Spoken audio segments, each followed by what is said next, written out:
Hey everyone, this is CyberGamer814 and welcome to episode 5 of our Seaopolis Let's Play. Today we're going to be getting into some machines, a little tiny bit of power gen, we'll look into that later. We also get some auto seeds and some auto hammers. We also get this cool fancy little jetpack to help us get around the base. So come check it out.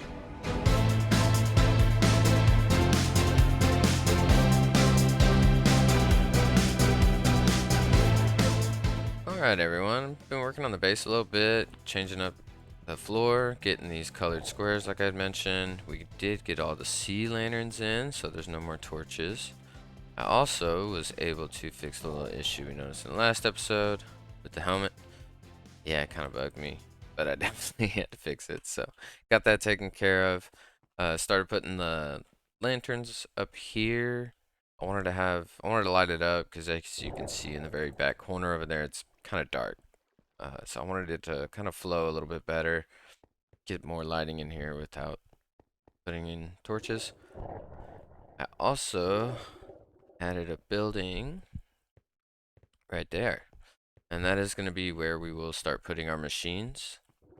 Speaking of machines, I did go ahead and make the machine frames.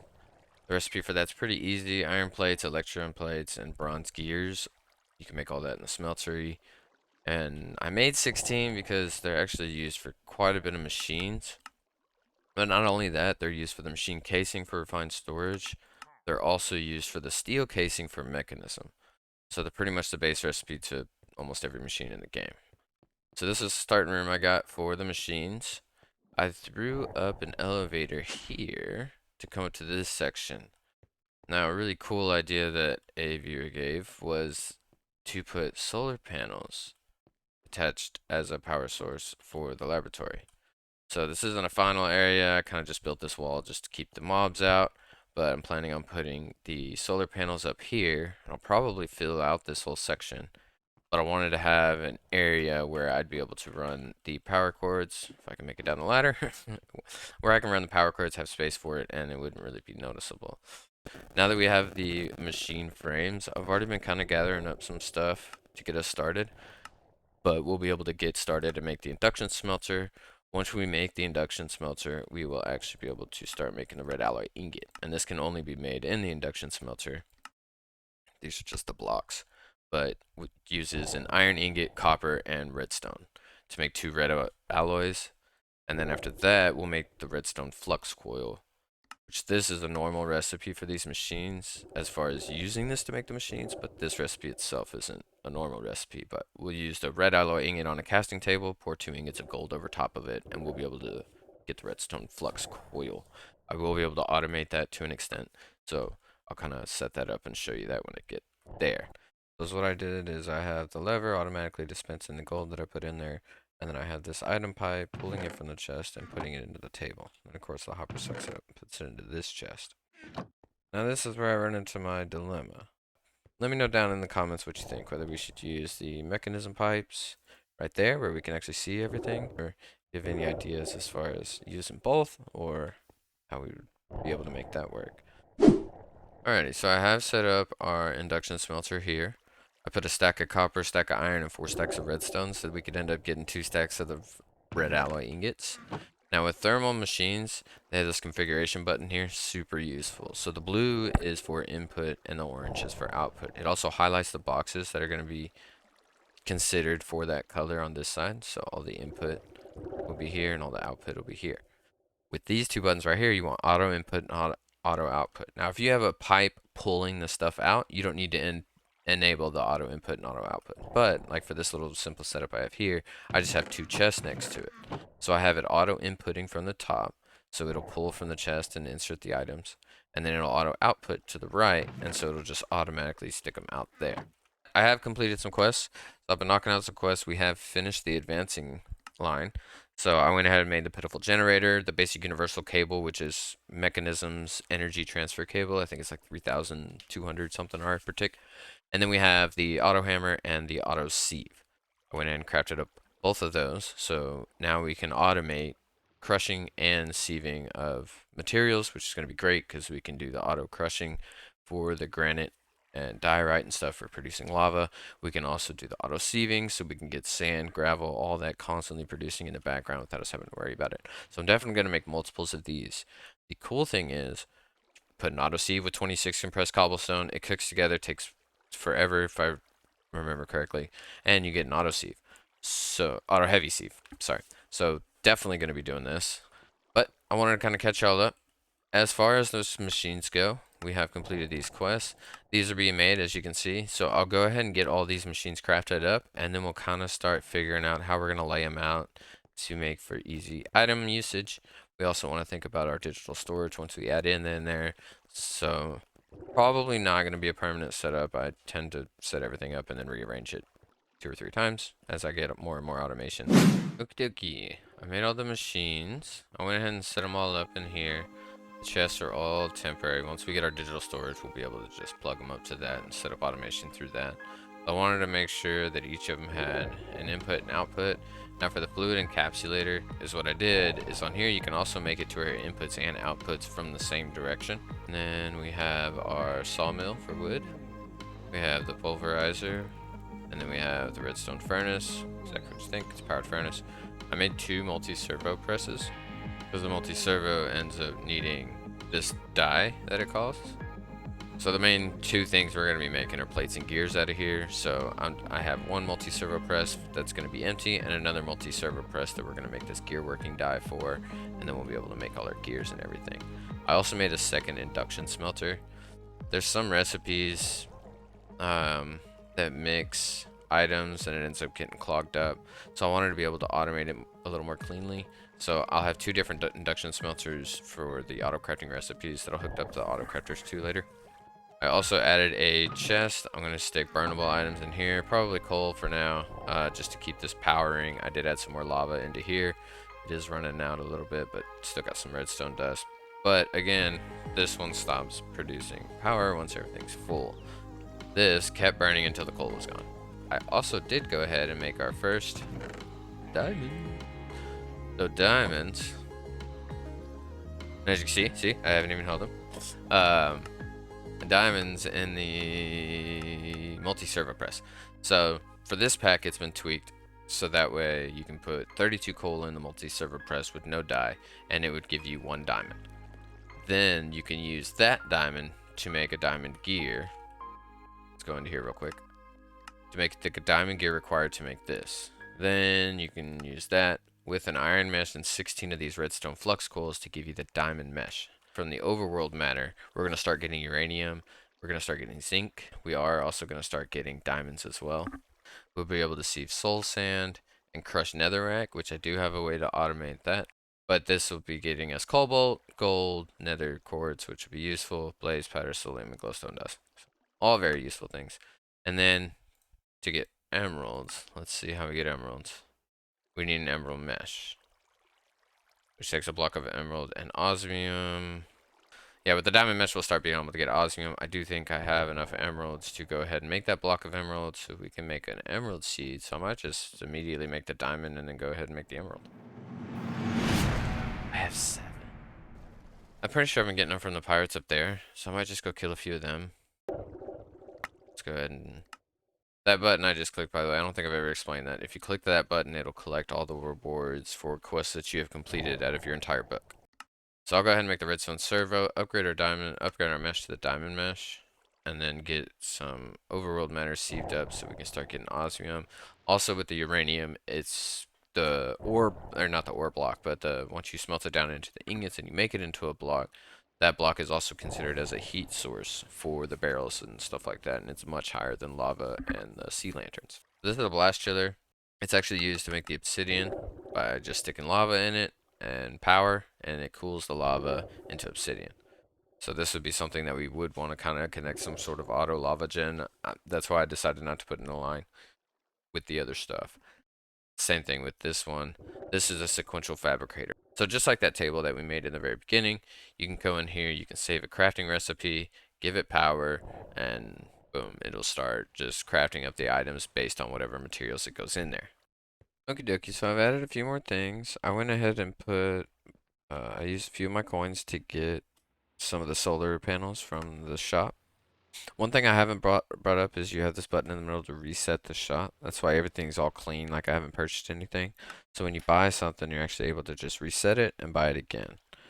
So when I got the solar panels, sorry, solar panels, I got 4 of them right here. Got some good old mechanism noise there, but I got 4, and like I said before, they're not super strong. These only produce 20. The upgraded version probably produces 80, but if we fill the whole roof with them, then it's gonna be producing quite a bit. But for now, that's our passive power gen. I also went ahead and got the diamond mesh made. I've got some overworld matter coming in here. I just got done doing some gravel, but now we have our own diamond production. We've got some osmium here. We've got the uranium and zinc coming in. I also set this up. So this is that blaster I was telling you about. You feed it lava, and then it can make obsidian. So I have its output going to the top. I also have its input coming in the bottom. So is what I did. I'll go ahead and break this block and show you. So right here I have a crucible, and I did make the uranium block. So if you look at the fired crucible, it says heat 100. So is what I have is I have the crusher receiving the diorite from this chest, crushing it, sending the crush variant to the fired crucible to make our lava, and then a liquid pipe to pull out the lava to stick into here, and then that'll just keep generating obsidian for us. So we should be able to go to the nether here pretty soon. So yeah, I have that gone. Pretty much automated for a little while. All this will turn into lava, which will all transfer into obsidian. So with obsidian, we could probably, oh, yeah, that's the first time I grabbed it. With obsidian, we'll be able to make a void up backpack upgrade, which I don't think we'll be doing. We'll be able to get the absorption hopper, which is really cool. Absorbs items in a 7x7 area. Unlocks some upgrades for us. We get the ender chest. I think the ender tank as well. Yes, ender tank. So those will help for item transfer and fluid transfer. So it opens up a little bit more for us, but it also opens up the nether. So we'll be able to go there, get that taken care of. So I'm going to let this run. I went ahead and put 2 stacks of overworld matter in here. So that's just going to keep going. It does consume 120 RF per tick. This one only takes 40 RF per tick, so it stays going the whole time. So our obsidian processing will keep going, but our sieve will get stopped up here and there. But I will be once we get into mechanism, I'll go ahead and make more of the solar panels, and they'll be higher production rates, so we'll have a better passive power gen. I'm going to work on the soul sand and netherrack automation, because I believe I can go ahead and set that up right now. We'll get that going, and that'll give us everything that we need to sieve as far as crushed netherrack, soul sand, regular sand, gravel, and then the overworld matter. Okay, so I've set up the farming setup for soul sand and tried to squish it together. It's a little crazy, but I'll let you know what's going on. We have compressed crushed andesite coming in to feed the crucible. Got a uranium block under there giving it heat 100, so it's making lava. The lava then gets pulled out. In order to make witch water, like I showed in the last cut, you gotta have lava over the obsidian. So we have obsidian there with the stone barrel, so lava automatically gets piped into here. Now this barrel is where we're gonna put our sand. It'll get pulled in, turned to soul sand, and then sent to this drool. Now one thing I noticed, which I thought was super duper cool, you notice I have a bunch of compressed sand. So when using sand on water, it uses whatever's in the barrel. So 1 bucket of witch water. Now one cool thing is 1 sand with 1 bucket of witch water makes 1 soul sand. But compressed sand with 1 bucket of witch water makes a compressed soul sand, which in turn 9 soul sand. So it's 9 times more effective just to use the compressed variant with the witch water to make soul sand than it is to make regular sand and keep stuff on that in there and use up a bunch of lava in the process. That's another thing. Because we have to use lava to make this will make it a lot easier for us to keep this going and get a bunch of sand out of it. So that is what I'm going to do. So stick all this in there and it's going to get turned. And so now we have compressed soul sand. Next, I'm going to have to set up the netherrack. So I was looking at how to set netherrack up. It takes the basalt generating when lava meets blue ice, which ends up taking 9 packed ice, which of course takes 9 regular ice. Now there is an easy way to make regular ice, so we can use the blast chiller, like we're using to make obsidian, except when you stick water in it, it makes the ice block. Water can be produced, I don't know if it's actually in here, no. So in the machine's quest line, shows the Oculus Accumulator. This, if you have water placed around it, I think it has to have at least 2, maybe 3 sides touching solid water blocks. It'll actually produce water for you that you can pipe out of it, and it will keep just filling it up infinitely. So we'll be able to use that to just automate the ice production, having it going into the blast chiller, having that freeze it up and turn it into ice. And then once we get 81 ice, we can make 9 packed ice, and then we can make the 1 blue ice to get the basalt generating going for the netherrack. Other thing is, you use soul soil, which is not soul sand. So we just set up soul sand automation. Soul soil is just that soul sand right back into witch water. I don't want a whole bunch of soul soil. I do want a lot of soul sand because soul sand is actually used in the sieves, and we'll be able to get blaze powder and gas tiers, which is really cool. But yeah, so that's the plan. That's where I'm going with that now. I'm about to set up the Oculus Accumulator. This takes one of those redstone servers, which takes the diamond gears, which is fine now that we're actually producing our own diamonds. So I'll set one of those up. I'll get it producing water, going into a blast chiller, having it stick in ice in a drawer for us. And then I'll come back once I've got that going. I might just come back once I have the full, once I have the netherrack farm set up, which I'll be putting right there. Then I will come back and show you how that is. And then we'll be able to actually start sieving soul sand and crushed netherrack, which will be the last 2 items that are involved in the sieving process. Alright, bye. Alright everyone, I have been working on the farms. I did go ahead and knock out that entire quest line. So the basic crops, you take a grass block and you sieve it in the seeds. And you'll get the beetroot seeds, tomato, fern, wheat, cabbage, pumpkin, and melon seeds. So I went ahead and planted all those. I've already harvested them. This just wants you to make the food. I'm probably not going to be using much of this food. I'll probably end up using the bread.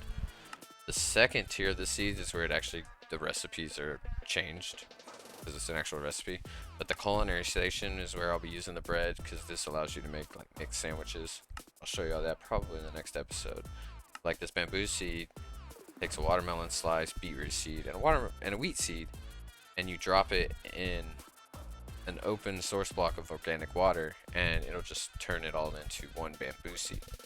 And that's the recipe for all 3 of these. So cactus takes a fern, melon, and wheat, and sugarcane takes wheat, pumpkin, and beetroot.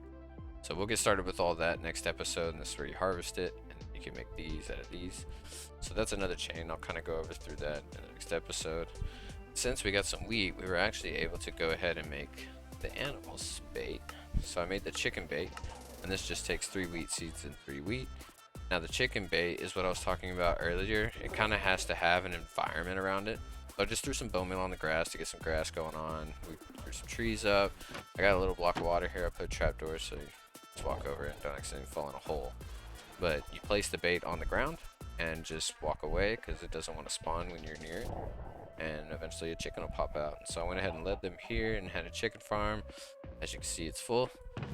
Been going for quite some time, so I got plenty of eggs and everything and feathers, and those are actually going to be needed to make the next tier baits. So like pig bait takes an egg with some wheat and carrots, rabbit bait, and this will be how we get all the animal baits to be able to have the different animals we want. So more than likely cows and probably sheep will be farming up. I might do squid, but we've got Squid Inc. automated. Alrighty, I think that's where we're going to wrap up today's episode.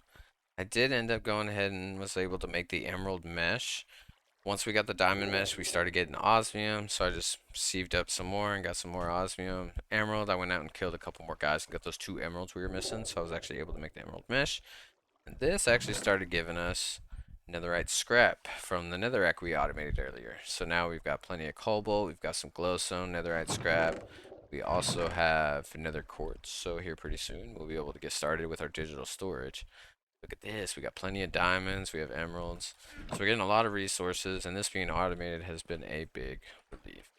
But that's going to be it for today. If you liked the video, go ahead and give it a thumbs up. And if you want to check out the next episode, go ahead and hit that subscribe button. You can tap that bell to get notified.